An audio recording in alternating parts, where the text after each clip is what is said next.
Hello, how are you everyone? This is Shara Saxena and I would like to start with a wholehearted thank to every single of you for showing your love and support by liking the previous video and subscribing the channel.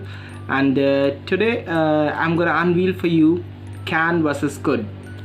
Okay, so with the intention of serving my best and not wasting your time, let's begin. Before starting can and could, I would like to tell you the family tree introduction of the verbs. So when it comes to verbs is basically of two type, right? पहला है main lexical verb के नाम से भी जानते हैं, all right? There's one more name for principal verb that we call lexical verb, all right? Second है helping verb या auxiliary verbs. Auxiliary you can learn it this way कि car में हमारी ना एक aux cable होता है, right? Aux mode होता है ना? तो स्टीरियो को जो आपके फोन से कनेक्ट कर देता है ना, जो सपोर्टिंग केबल होती है that connects your phone with your stereo, right? That is auxiliary cable, yes, और aux cable you call it, ठीक है? शॉर्ट में हम ऑक्स बोल देते हैं। तो वैसे ही एक वर्ड है ऑक्सिलरी। ऑक्सिलरी का मतलब होता है जो सपोर्ट करे, राइट? तो एक ऐसी verb supports the main verb, right? उसको हम ऑक्सिलरी वर्ब कहते हैं। बड़ा आसान सा है, राइट? अच्छा, अब आज जो हम सीखने वाले हैं कैन एंड कुड, हमें स्कूल्स में या कॉलेजेस में या किसी भी तरीके के जो हमने बचपन से अभी तक सीखा है या अपने आसपास के एनवायरनमेंट से ट्यूशंस वगैरह पे कहीं पर भी, राइट, जो हम सीखते हैं वो हमें ये तो पता लगा देते हैं कि कोई फाइनाइट वर्ब्स कुछ होती हैं, कुछ नॉन फाइनाइट होती हैं, कुछ ट्रांजिटिव, कुछ इंट्रांजिटिव, राइट? कुछ जेरेंड, कुछ पार्टिसिपल, कुछ इन्फिनिटिव्स, है ना? Be, do, have, primary auxiliaries, right? But कोई ये नहीं बताता कि किस तरह से आपस में लिंक्ड है। आप कोई सी भी बुक उठा के देखिएगा, आपको नहीं मिलेगा ये flow chart. This is exclusively designed for you by me. As you guys can see, modal auxiliary verbs की डेफिनेशन सिर्फ इतनी सी है, the verbs which can act as only helping verbs, right? जो केवल हेल्पिंग वर्ब्स की तरह ही काम करे उसको मॉडल ऑक्सिलरी वर्ब्स कहते हैं, alright? So except need and dare को छोड़कर, alright? So modal auxiliary verbs total 13 है, can, could, might, may, must, ought, to, used to, would, will, shall, should, need and dare. तो आज हम बात कर रहे हैं कैन एंड कुड पे, alright? So can versus could is the topic for today. Let's start. Can, there are basically 3 applications for can and could, only 3 applications and the topic would be done, all right? So first application is ability means what you can do, आप क्या कर सकते हैं। अगर present की ability की बात कर रहे हैं तो मैं बोलूंगा कैन डू सी, मैंने बोला व्हाट कैन यू डू, है ना? तो प्रेजेंट एबिलिटी, और आप क्या कर सकते थे पहले कभी लाइफ में, right? That is your past ability, उसको आप एक्सप्रेस करते हैं कुड लगाकर, ऑलराइट? सो व्हेन आई से कि I can lift this bag, मैं कैसे मैं इस बैग को उठा सकता हूं, राइट? तो मैंने बोला I can lift this bag. जब मैंने कहा कि I could lift that bag, मैं उस बैग को उठा सकता था पहले कभी, अभी नहीं, बात हो रही है, पुरानी बात हो रही है, और एबिलिटी एक्सप्रेस करना चाह रहा हूं, दैट्स इट। मान लीजिए एग्जांपल लेते हैं अपने आसपास की सराउंडिंग से। मैंने बोला कि मैं अभी गाड़ी चला सकता हूँ, I can drive a car, है ना? मैंने बोला कि she can cook good food, है ना? वो अच्छा खाना बना सकती है, राइट? मैंने बोला कि तुम एग्जाम क्रैक कर सकते हो, you can crack this exam, right? तो ये प्रेजेंट एबिलिटी हो गया, ऑलराइट? जब मैं बोलता हूँ पास्ट एबिलिटी तो मैंने कहा कि मैं एक्सीडेंट से पहले बाइक ड्राइव कर सकता था, राइड कर सकता था, तो I could ride bike confidently, मैं कहूंगा आज भी कर सकता हूँ, बट पहले कॉन्फिडेंटली कर पाता था, अब थोड़ा सा कॉन्फिडेंस डाउन हुआ है एक्सीडेंट के बाद। तो I could ride bikes confidently before I met with this accident, yes? तो ये मेरी पास्ट एबिलिटी हो गई, है ना? एक आप बोल सकते हैं कि when I was a child I could play with toy cars, जब मैं बचपन में छोटा था तो मैं टॉय कार से खेल सकता था, राइट? ये आपकी पास्ट एबिलिटी हो गई। आप कैसे, सो ये वो present ability that we have understood, ठीक है? आगे बढ़ते हैं theoretical possibility and remote possibility. So don't you worry, बहुत सिंपल सा टर्म है, देखने में मुश्किल लग रहा है। Theoretical possibility, remote possibility. First understand possibility क्या है। पॉसिबिलिटी मतलब चांसेस, किसी चीज के होने के चांसेस। फॉर एग्जांपल मैं कह रहा हूं कि क्या चांसेस हैं कि ये चीज हो सकती है, राइट? तो अगर मैं चांसेस के बारे में बात करता हूं और मैं जनरलाइज सेंस में बात करता हूं तो मैं इसको कहता हूं कि वो थियोरेटिकल पॉसिबिलिटी है। जनरलाइज सेंस मतलब जब आप सभी के लिए बात कर रहे हैं, इन जनरल बात कर रहे हैं, ऐसा नहीं कि एक पर्टिकुलर इंसान के लिए बात कर रहे हैं, पर्टिकुलर चीज, पर्टिकुलर जगह के लिए बोल रहे हैं। लेकिन जब आप बोलते हैं रिमोट पॉसिबिलिटी, तो रिमोट पॉसिबिलिटी का मीनिंग होता है पर्टिकुलराइज सेंस। पर्टिकुलराइज सेंस मींस आप एक पर्टिकुलर पर्सन, प्लेस या ऑब्जेक्ट को टारगेट करते हैं, राइट? एक पर्टिकुलर इंसान के बारे में बात करेंगे, एक पर्टिकुलर जगह के बारे में बात करेंगे, एक पर्टिकुलर चीज के बारे में बात करेंगे, तो वो उसकी पॉसिबिलिटी बताएंगे कि यहाँ पर ये चीज हो सकती है ना? शायद यहाँ पर ऐसा हो जाए, चांसेस हैं, राइट? मान लीजिए मैं कहूँ कि रशिया और चाइना में वॉर सिचुएशन क्रिएट हो सकती है कुछ दिनों बाद, है ना? तो ये क्या हुआ? ये एक रिमोट पॉसिबिलिटी हुआ, राइट? ऐसे चांसेस हैं कि ऐसा हो सकता है, ऑलराइट? तो मैं अपनी एक्सपेक्ट बता रहा हूँ कि बस मेरे को लगता है कि ऐसा हो सकता है ना, चांसेस हैं, है ना? तो और मैं बता रहा हूँ कि पर्टिकुलरली 2 कंट्रीज के बारे में बात कर रहा हूँ, ऐसा नहीं कि मैं पूरे दुनिया में जितनी भी कंट्रीज हैं सबके बारे में बात कर रहा हूँ, राइट? मैंने कहा there could be a state of war between Russia and China in a few years or in a months, ऐसा कुछ, राइट? सो इस तरह से आप बोल सकते हैं रिमोट पॉसिबिलिटी। थियोरेटिकल पॉसिबिलिटी आप बोल सकते हैं, जैसे यहाँ एग्जांपल्स लिखते हैं, everyone can make a mistake, बड़ा बेस्ट एग्जांपल है everyone can make a mistake, हर बंदा गलती कर सकता है ना? तो अब ये सभी के लिए बोला गया, ऐसा नहीं कि मैं एक पर्टिकुलर इंसान के लिए बोल रहा हूँ, है ना? आपके लिए, मेरे लिए या किसी और के लिए नहीं, हम सभी के लिए बात कर रहे हैं, everyone can make a mistake, alright? So हम कहते हैं कि जैसे मान लीजिए मैं अपने आसपास के सराउंडिंग से एग्जांपल से जाता हूँ, मैंने कहा कि यार कोई भी ह्यूमन बीइंग के विंग्स नहीं सो कैन लगाया ना मैंने, right? No human can have wings, मैंने कहा no person can clap with a single hand, कोई भी इंसान एक सिंगल हैंड से एक हाथ से ताली नहीं बजा सकता है, राइट? मैंने बोला कि कोई भी अपनी एल्बो को टंग से टच नहीं कर सकता है, like no one can touch his elbow with his tongue, yes, and no one can keep his eyes open while sneezing, yes. So see these are general possibilities, right? Generalize sense में बात हो रही है, सभी के लिए हम बात कर रहे हैं, इसे थियोरेटिकल पॉसिबिलिटी कहते हैं, जहां पे कैन लगाया जाता है, आसानी से बात समझ आ रही है। आप भी एग्जांपल सोचिएगा और एग्जांपल सोचिएगा, है ना? अच्छे फनी एग्जांपल्स बनेंगे, जैसे टच और एल्बो वाला, टंग वाला हुआ, है ना? स्नीज वाला और आइज वाला हुआ, राइट? ऐसे ही आप सोचिएगा, कमेंट में बताइएगा, अच्छा लगेगा। रिमोटबिलिटी इज कि communication should be two way, all right?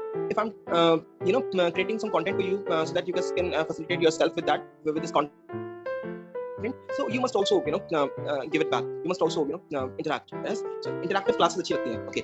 So remote possibility क्या है? Remote possibility आपने कहा कि particularized sense में बोला, जैसे मैंने बोला there could be a surgical strike after a few days, मैंने बोला you could fall down on this slippery floor, you could fall down। देखो, अगर मैं बोलता ना कि anyone can fall down on this slippery floor, तो ये क्या लगाता मैं, ये जनरल possibility थी, ये theoretical possibility थी। लेकिन अगर मैंने बोला कि तुम गिर सकते हो इस फ्लोर पे, तो मैंने बोला ये remote possibility है, समझ रहे हैं? Alright, next is there could be a bomb under your seat। Metro में सुना होगा, बसेस पे लिखा होगा कि भाई आपकी सीट के नीचे बॉम्ब हो सकता है ना? पढ़ते थे बचपन में जब, राइट? तो हमने कहा there could be a bomb under your seat, alright? तो could लगाया हमने, है ना? Next is informal requests and permissions, informal requests and permissions। अच्छा, कुछ लोगों को लगता है कि रिक्वेस्ट और परमिशन एक ही चीज होती है, बट दोनों अलग अलग बातें हैं। पहले दो एग्जांपल्स मैंने रिक्वेस्ट के लिए लिखे हैं, लास्ट वाला एग्जांपल आई जिसमें लगा हुआ है दिस वन, ये मैंने परमिशन के लिए लिखा है। परमिशन मैं अपने लिए मांगता हूँ, राइट? कि क्या मैं ऐसा कर लूं, ऐसा। लेकिन रिक्वेस्ट मैं सामने वाले से करता हूँ, क्या तुम ऐसा कर दोगे मेरे लिए, क्या आप ऐसा कर देंगे मेरे लिए? This is what request is. समझ रहे डिफरेंस? सो इनफॉर्मली मतलब क्या होता है? इनफॉर्मल होता है जब बड़ा कैजुअली मैं बात करता हूँ, बड़े कैजुअल सेंस में बात करता हूँ, है ना? मींस मैं बस I just pour down my heart, है ना? मेरे मन में जो आता है ना। और फॉर्मल क्या होता है? फॉर्मल मैं कैलकुलेटेड वे में बात करता हूँ, बड़ा नाप खोल के बात करूंगा, है ना? ऐसा नहीं कि जो मन में आया बोल दिया। मैं सोचूंगा कि यार नहीं, मुझसे बड़े हैं, नहीं इतने बुरा ना लग जाए, कहीं ठीक सही है कि नहीं है, right? When you analyze and then you speak, right? That's the formal way of speaking, understood? So informal requests और informal permissions के लिए हम can भी, फॉर्मल रिक्वेस्ट और फॉर्मल परमिशंस के लिए हम कोड यूज करते हैं, राइट? आप YouTube पे वीडियोस देखेंगे कैन एंड कोड के, आप बुक्स में पढ़ेंगे रेमंड मार्टिन वगैरह में, बड़े अलग अलग तरीके से, बहुत सारी तरीके से बताया गया होता है, रेमंड मर्फी एंड ऑल। तो आप देखेंगे कि कहीं ऑफर लिखा होगा, कहीं पोलाइट रिक्वेस्ट लिखा होगा, बहुत सारे मतलब 6-7 एक्सप्रेशन बोल देते हैं। बट अगर मैं उसको जनरलाइज करूँ ना सारी चीजों को, अगर मैं उसको बहुत कम शब्दों में समझना चाहूँ, फ्लो चार्ट के फॉर्म में समझना चाहूँ, जिसमें आपको अभी आगे लेके चलूंगा ग्रामर को इस तरह से, राइट? तो यू वुड फाइंड कि इन तीन एप्लीकेशंस के अलावा कैन एंड कोड और कहीं यूज नहीं होता है, right? So these are the basic 3 applications, right? Presentability, past ability, can, could, right? Theoretical possibility, remote possibility, informal request, permission, formal so मैंने बोला can you please drop me till there, informal request है ना? क्या आप मुझे आगे तक छोड़ सकते हैं? मैं formally friendly बोल रहा हूँ, भले मैं अपने कलीग से बोलूंगा, भले अपने बॉस से बोलूंगा, लेकिन वो वहाँ पे बॉस वाला सेंस नहीं आएगा। अगर मैं आपसे बोल रहा हूँ कि भाई मुझे आप ड्रॉप कर सकते हो, लिफ्ट मांग रहे हो आप किसी से, तो वहाँ पर आप फ्रेंडली हो रहे हो, तभी तो आप इतनी बात इतना फ्रेंडली जेस्चर ही तो है ना? फॉर्मल जेस्चर नहीं है, सामने वाला लायबल नहीं है कि आपको छोड़ेगा ही छोड़ेगा, राइट? आप जस्ट फ्रेंडली होकर बोल रहे हो, right? So can you please drop me till there, can you lend me your pen, क्या आप अपना पेन मुझे उधार दे सकते हैं, right? Can I borrow your scooter, क्या मैं आपका स्कूटर उधार ले लूं, राइट? ऐसा। सो फॉर्मल रिक्वेस्ट में could you please connect me with mister Mehta, क्या आप मुझे मिस्टर मेहता से बात करवा सकते हैं, राइट? यहाँ पर मैं किसी ऑफिस में फोन कर रहा हूँ, मैं किसी पर्टिकुलर पर्सन से मिस्टर मेहता से बात करना चाहता हूँ, मैंने मिस्टर लगाया, मिस्टर मतलब क्या है, फॉर्मली हो गया मैं, राइट? मैं फॉर्मल में बात कर रहा हूँ, इसलिए मैं मिस्टर लगा रहा हूँ नाम के पहले, है ना? सो व्हेनेवर आप मिस्टर लगाते हैं, मिसेस लगाते हैं, कोई सैल्यूटेशन लगा देते हैं, तो पता लग रहा है कि फॉर्मल बात हो रही है, ऑलराइट? सो आप बोला could you, that's fine. Next is could please wait outside, क्या आप बाहर वेट कर सकते हैं, है ना? तो आप कहीं ऑफिस में गए, किसी ने बोला क्लिनिक पे गए, डॉक्टर की क्लिनिक पे आपको ने कहा आप बाहर वेट कर सकते हैं, अभी आपका नंबर थोड़ी देर में आएगा, could you please wait outside, है ना? You have your turn in a while, right? ऐसा। So could I speak to the authority concern. अच्छा, कुछ लोग ऐसे बोलते हैं कंसर्न्ड अथॉरिटी, सुना होगा आप लोगों ने, गलत बोलते हैं, पता है? कंसर्न्ड अगर किसी नाउन से पहले आ जाए, whenever you use concerned as an adjective before a noun, yes, it means worried. What does it mean? It means worried और एंग्शियस, ठीक है? अगर कंसर्न नाउन से पहले लग जाए तो उसका मतलब होता है चिंतित, वरीड, एंग्शियस, ऑलराइट? और वो मैं नहीं कहना चाहता हूँ, मैं ये नहीं कहना चाहता हूँ कि आप मेरी चिंतित बंदे से, ये जो बंदा बहुत वरीड है, जो बहुत टेंशन में है, उससे बात करा सकते हो, नहीं। मैं कहना चाहता हूँ कंसर्न बाद में लगाऊंगा, रिलेटेड, जो मेरे पर्टिकुलर प्रॉब्लम से रिलेटेड है बंदा, जो मेरे इशू से कंसर्न रखता है, क्या उससे मेरी बात करा सकते हो? मैं ये कहना चाहता हूँ, है ना? तो उसके लिए मुझे क्या कहना चाहिए? मुझे कंसर्न बाद में लगाना चाहिए। The authority concerned to my issue और टू माय प्रॉब्लम और टू माय सब्जेक्ट और to my topic, whatever it is, right? तो कंसर्न कभी भी अथॉरिटी से पहले या पर्सन से पहले नहीं आता। अगर उसको लगा रहे हैं तो उसका मतलब होता है worried, right? That is not what I want to say, है ना? तो मैं ये कहना चाहता हूं, could I speak to the authority concern, could I speak to the authority concern to my problem, right? One who is related. अगर concern noun के बाद लगे तो उसका मीनिंग होता है रिलेटेड, राइट? तो next time when you use concern, इसको ध्यान रखिएगा। इसके अलावा एक और फ्रेज होता है अपरेंट एयर।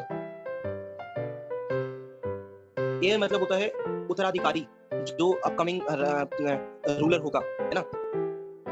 उसको एयर बोलते हैं। ये एच से शुरू जरूर होता है लेकिन इसको बोलते हैं एयर है, राइट? जैसे ऑनर होता है ना, जैसे आवर होता है, वैसे ही, राइट? सो अपरेंट एयर मतलब अपीयर होता हुआ, लगता हुआ, सीन मतलब अपीयर मतलब अपरेंट मतलब जो आने वाला है ना, उत्तराधिकारी है। तो वो ऐसा नहीं बोलते हैं apparent heir, he is an heir apparent to the throne. मैं ऐसा बोलता हूँ। सही वो है कि हम अपरेंट पहले ना लगाएं, बाद में लगाएं। कुछ लोग पहले लगा देते हैं, ये आने वाला उत्तराधिकारी है। नहीं, ये उत्तराधिकारी है जो कि ताज पे आने वाला है, राइट? ये सही तरीका है बात को कहने का। He is an heir apparent to the throne, alright? This is the way you should say it. He is an heir apparent to the throne, right? तो इस तरह के कुछ फ्रेजेस होते हैं जिनको गलत तरीके से यूज किया जाता है, तो हमको भी ऐसा नहीं होना है, राइट? सो एक ये नई चीज आपको सिखाई मैंने। आगे बढ़ते हैं। कैन एंड कोड हमें समझ आ गया। एक चीज और ध्यान से समझिएगा कि सुपर क्लॉज एक चीज होती है। सुपर क्लॉज मतलब देखिएगा जरूर, extraneous, only a 2 minute video and it would be very helpful for you. Extraneous means something. Super clause ना बेसिकली एक तरीके का इसको ना फिगर ऑफ स्पीच में अगर हम बात करें तो इसको टोटोलॉजी कहा जाता है, राइट? इसका बेसिक मीनिंग होता है कि ये ना पोएट्स और ऑथर्स को पोएटिक लिबर्टी दी जाती है कि ना वो अपने एक्सप्रेशंस को, अपने इमोशंस को ना थोड़ा सा अच्छे से जता पाएं, समझा पाएं, एक्सप्रेस कर पाएं। उसके लिए वो अपने वर्ड्स को एम्फसाइज कर सकें ताकि वो थोड़ा ज्यादा जोर दे पाएं अपने फीलिंग्स पर, इमोशंस पर। इसीलिए वो इसका यूज किया करते थे या करते हैं, राइट? लेकिन ये पोएटिक लाइन है ना, ये पोएटिक लिबर्टी दी गई, राइट? तो अगर ये बंदा फॉर्मल यूजेज में जो ऑफिशियल लैंग्वेज होती है, ऑफिसर्स लैंग्वेज होती है, अगर आप वहां पर इसको यूज करें, राइट, तो इसको गलत माना जाएगा। क्यों? क्योंकि पोएट्स और कवियों की जो भाषा होती है वो तो हम इस तरह की बात कर रहे हैं जहां पर हम थोड़े से इनफॉर्मल होकर अपने एक्सप्रेशंस, अपने हार्ट को पो डाउन करते हैं, राइट? लेकिन अगर मैं बात करूं फॉर्मल लैंग्वेज की जो ऑफिस में एक्सेप्ट की जाती है, राइट, वहां पर तो मैं पोएट और शायर तो नहीं बनूंगा, कवि तो नहीं बनूंगा, ऑलराइट? सो वहां को एरर मानता हूं, राइट? सो जब हम बात करते हैं सुपर क्लॉज की, तो सुपर क्लॉज मतलब होता है extraneous, something which is redundant, something which is extra, right? तो कैन के साथ में अगर एबल लगा दिया जाए, राइट, सो ये एक्स्ट्रा हो गया, है ना? क्योंकि कैन का तो मतलब ही है एबिलिटी, ऑलराइट? सो अगर आप सेंटेंस को इस तरह से बोलें कि I can not be able to come tomorrow, ठीक? I can not be able to come tomorrow, if you say it this way तो इट वुड बी इनकरेक्ट। भाई कैन के साथ एबल थोड़ी ना आएगा, है ना? कैन का तो मतलब ही एबल है। तो आप इसको ऐसे बोलते हैं आई कैन नॉट कम टुमारो, मैं कल नहीं आ सकता हूं, या ऐसे बोलते हैं I am not able to come tomorrow, right? या तो आप बोलिए सिर्फ कैन लगाइए, I can not come tomorrow, या आप बोलिए सिर्फ एबल लगाइए, I am not able to come tomorrow. But आप दोनों को मिला नहीं सकते हैं, दैट वुड बी इनकरेक्ट और that would not be acceptable in a formal setting, alright? That's an understanding can and could. इतना सा टॉपिक था, समझ आ गया, खत्म हो गई बात, right? Now we are done with can and could. अब कोई कुछ भी सवाल देगा हमें, हम कर सकते हैं, ऑलराइट? चलिए अब एक छोटी सी क्विज करते हैं, let's see.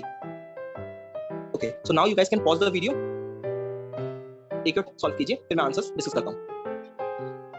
Okay, so first question कहता है can I lead you to a beach my dear. अच्छा, पता है कई बार क्या होता है कि हम सही आंसर बता देते हैं लेकिन हम उसके पीछे का ना लॉजिक नहीं समझते। तो अभी आपको मैं रिवाइज करवाऊंगा कि हर सेंटेंस में कैन और कुड किस तरह से यूज हुआ है, सो दैट आपको एप्लीकेशन रिवाइज हो जाए, ऑलराइट? तो can I lead you to a beach my dear friend. अब लिखा my dear friend. My dear friend का मतलब है इनफॉर्मल हो रहे हो आप, है ना? आप फॉर्मली बात नहीं कर रहे हो, आप माय डियर फ्रेंड बोल रहे हो, इनफॉर्मली बात कर रहे हो, है ना? फ्रेंड्स और फैमिली में जैसे कैजुअली बात करते हैं वैसे बात कर रहे हो, है ना? तो आपने बोला क्या मैं तुम्हें आगे तक बीच का रास्ता दिखा दूं? Can I lead you to a beach my dear friend? Yes, तो आप परमिशन मांग रहे हो, यस, बिकॉज़ अपने लिए आप मांग रहे हो, आई लगाया आप, है ना? तो ये है informal permission. So I have understood कि भाई इनफॉर्मल परमिशन की बात की जाती है तो क्या लगेगा? अब एकदम से माइंड में स्ट्राइक करेगा कि हाँ, इनफॉर्मल परमिशन मतलब क्या आता है, राइट? ऑलराइट, नेक्स्ट क्या है?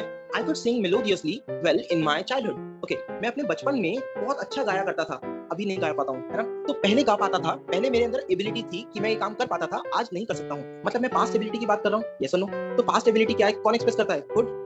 तो मैं कहूंगा I could sing melodiously well in my childhood, alright?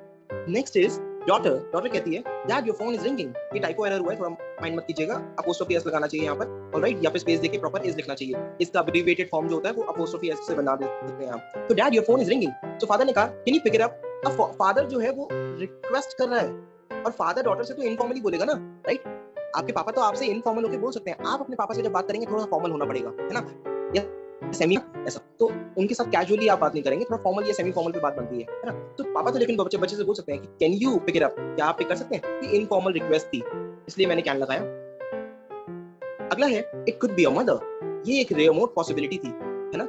उस पर्टिकुलर कॉल पे तुम्हारी मम्मा हो सकती हैं, है ना? तो ये एक पॉसिबिलिटी थी, चांसेस थे किसी बात के होने के, और पर्टिकुलरली उस कॉल की बात हो रही है तो इसीलिए मैं रिमोट पॉसिबिलिटी बोलूंगा, इसीलिए मैं कुड लगाऊंगा, कैन नहीं लगाऊंगा, राइट? कई बार लोग बोलते हैं can be your mother, right? तो गलत बोल रहे हैं आप, थियोरेटिकल पॉसिबिलिटी के लिए क्या आता है? कुड रिमोट पॉसिबिलिटी में आएगा, रिमोट पॉसिबिलिटी है, right? Next after is could you please deliver the order by tomorrow. अब मैं बोल रहा हूँ could you please deliver the order by tomorrow, right? आप सामने वाले से रिक्वेस्ट कर रहे हैं, यस और नो, और आप सामने वाले से ऑर्डर डिलीवर करने के लिए कह रहे हैं कल तक, है ना, तो ऑब्वियसली बात है कि आपका फ्रेंड नहीं है वो, आप फॉर्मली बात कर रहे हैं, राइट। सो आप फ्रेंडली जेस्चर नहीं बात कर रहे हैं, आप फॉर्मल जेस्चर यूज कर रहे हैं, राइट। तो आप बोलेंगे could you please drop me till there. So ये क्या है, ये फॉर्मल रिक्वेस्ट है, alright. Next, could I get this cell phone replaced or could I get this item replaced? Yes, मैं इस आइटम को रिप्लेस करवा सकता हूँ, है ना, मैं परमिशन मांग गया, आज मैं चाहता हूँ कि वो रिप्लेस हो जाए, तो it's a permission again, right, it's a form, right. I have understood the difference between request and permission, yes. I लगाया तो परमिशन, यू लगाया तो request, yes. Next, many bikers perform stunts but his style is what I like most. बहुत सारे bikers stunts कर सकते हैं, लेकिन इसका स्टाइल है जो मुझे सबसे ज्यादा पसंद आता है, okay. So sir general possibility, हर बंदा कर सकता है, पॉसिबल है, इसके लिए चांसेस हैं, सभी बंदे कर सकते हैं, right. It's a general possibility, many bikers can do this work, right, है ना। जैसे यहाँ पर है, many swimmers can hold their breath under water, बहुत सारे स्विमर्स जो है वो अपनी ब्रेथ को होल्ड कर सकते हैं अंडर वाटर, तो it's a general possibility. Both of the sentence क्या है, थ्योरेटिकल पॉसिबिलिटी की बात की जा रही है, right. So I would say next sentence, it's question number 7. How did this bird get into your house? Okay, A is asking B, what's A asking about? Like, how did this bird get into your house? ये bird हमारे house में, हमारे घर में कैसे आई, right? तो B कैसे reply कर रहा है? It could have come inside through the balcony, right? ये possibility है कि शायद ये balcony से आई होगी, chances, possibility, right? और एक पर्टिकुलर बर्ड के बारे में बात हो रही है, ऐसा नहीं कि सारी बर्ड्स के बारे में बात हो रही है, सारी हाउसेस के बारे में, सारी बालकनीज के बारे में बात हो रही है, no, I am talking about a very particular person, particular place, particular object के बारे में सेंस से बात कर रहा हूं, तो ये रिमोट पॉसिबिलिटी वाला सेंस है, तो रिमोट पॉसिबिलिटी के लिए कोड लगाते हैं, right. Next 8th question, it says how can a person learn a language? कैसे एक इंसान एक भाषा को सीख सकता है, राइट। सो पॉसिबिलिटी है ना, पॉसिबल कैसे होगा एक इंसान के लिए एक भाषा सीखना, है ना, how would it be possible, how it learn a language, yes. Possibility chances मांग रहा हूं, और मैं जनरलाइज सेंस में मांग रहा हूं, कोई भी इंसान के लिए पूछ रहा हूं, तो it's a theoretical possibility, right. और theoretical possibility means can, right. Next is it could be risky for you to drive on hilly terrain, yes. Hilly terrain पे आपके लिए ना जो प्रोफेशनल या ड्राइवर्स होते हैं, अच्छा राइडर्स लगाते हैं मोटरसाइकिल्स या टू व्हीलर्स के लिए, और ड्राइवर लगाते हैं जो टू व्हीलर्स नहीं 4 व्हीलर्स चलाते हैं उनके लिए, या 3 व्हीलर चलाते हैं उनके लिए, राइट। मतलब 2 व्हीलर्स नहीं होने चाहिए, उसके अलावा कुछ भी, है ना, ऐसा। तो मैंने यहाँ लिखा है कि तुम्हारे लिए रिस्की हो सकता है ड्राइव करना हिली टेरेन पे, तो रिमोट पॉसिबिलिटी है, and that's the reason why I have used could, ठीक है। I hope the video was helpful for you. आपको समझ आया कैन एंड कुड को नेक्स्ट टाइम किस तरह से यूज करना है। एप्लीकेशन बहुत सॉर्टेड वे में थी, आप पीछे जाके इसका सकते हैं, कहीं नोट डाउन कर सकते हैं और इसको प्रैक्टिस कर सकते हैं, और जब मन करे तो मुझसे डाउट्स पूछ सकते हैं कमेंट सेक्शन में। Alright, thank you, please subscribe as it motivates me, and do like the video if you like it really, right, and even dislike it if you don't like it, all right, and because the more likes I would have on this video, the more motivation I would get to make more such videos. All right, thank you everyone, it was nice talking to you, bye bye.